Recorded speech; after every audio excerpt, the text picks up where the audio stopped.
It's the Kyle Hyman Show on Redeemer Radio. This is Kyle Hyman, and last time we talked with Tim Glemkowski. It was episode 572. He stopped by the studio, talked about forming better parishes and La Alto, and now he's got a book out, Made for Mission, Renewing Your Parish Culture. Thanks for being here, Tim. Yeah, it's good to be here again. No, you've heard of Elf on the Shelf. We played that game last time. It was around this time last year. I was in the studio with you, and you had you've heard of Elf on the Shelf, but now I give Yes. You remember? Yeah, that was good. That was fun. We'll have to do that again sometime this year, yeah. That would be fun, yeah. Special guest. You could be a lifeline for one of our games. That's right. That's perfect. Good. Happy to do it. So in the first chapter of the book, you talk about Blockbuster Video basically becoming extinct, and we don't want our Catholic churches to do the same.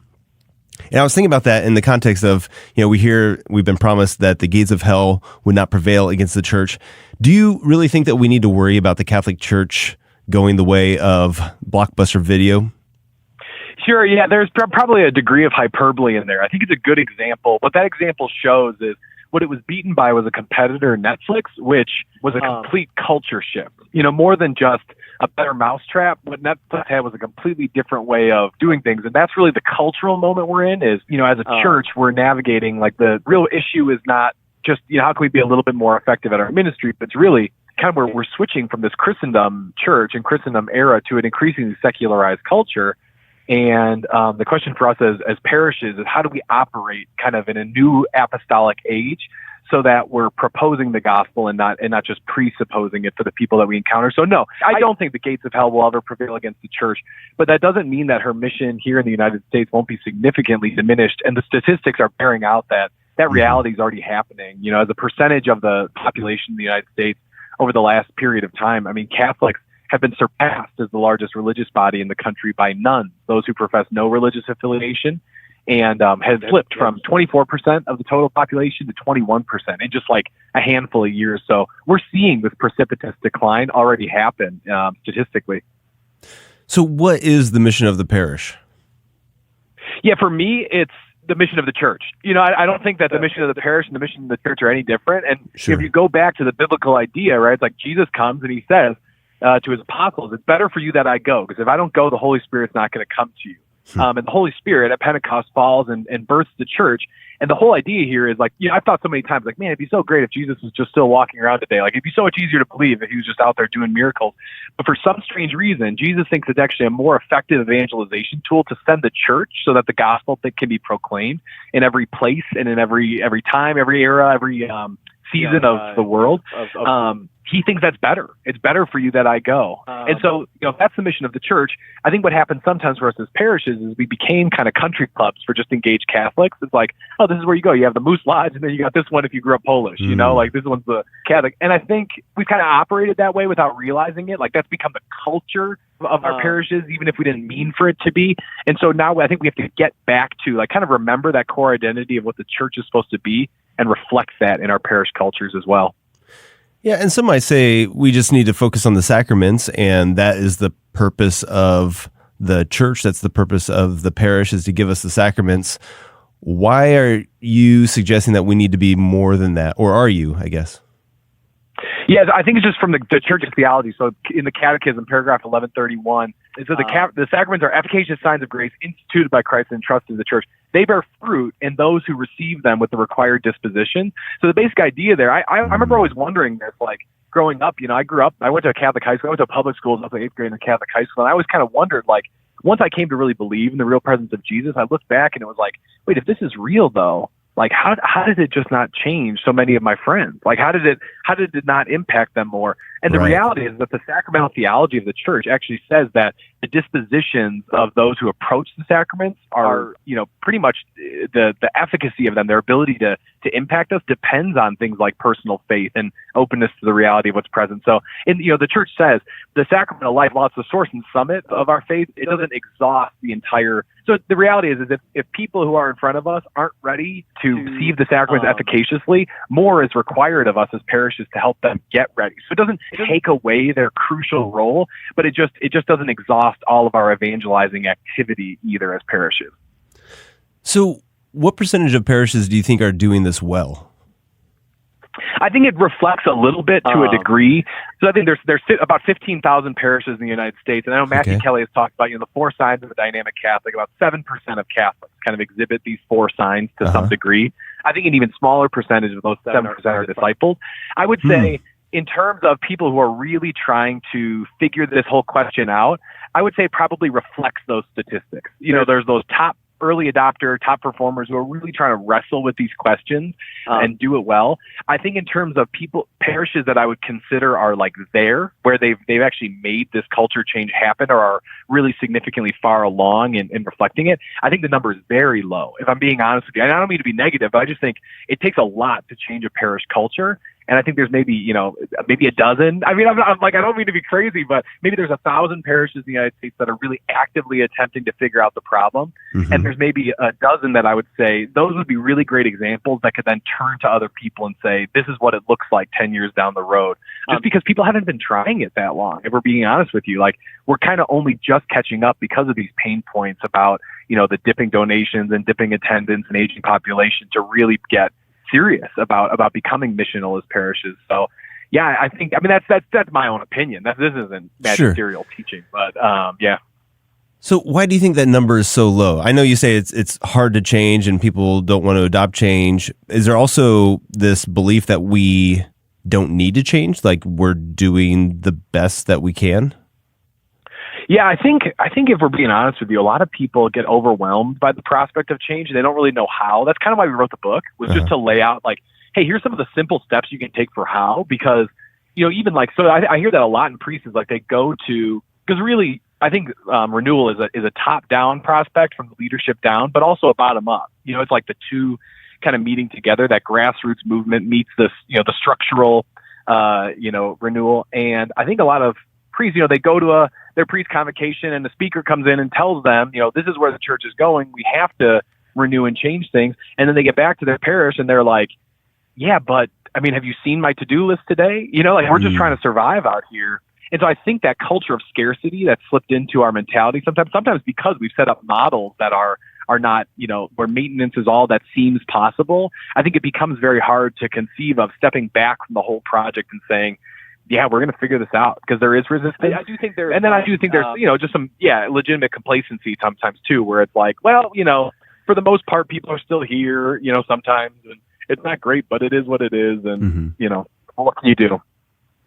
We're talking with Tim Glemkowski. The book is Made for Mission, Renewing Your Parish Culture.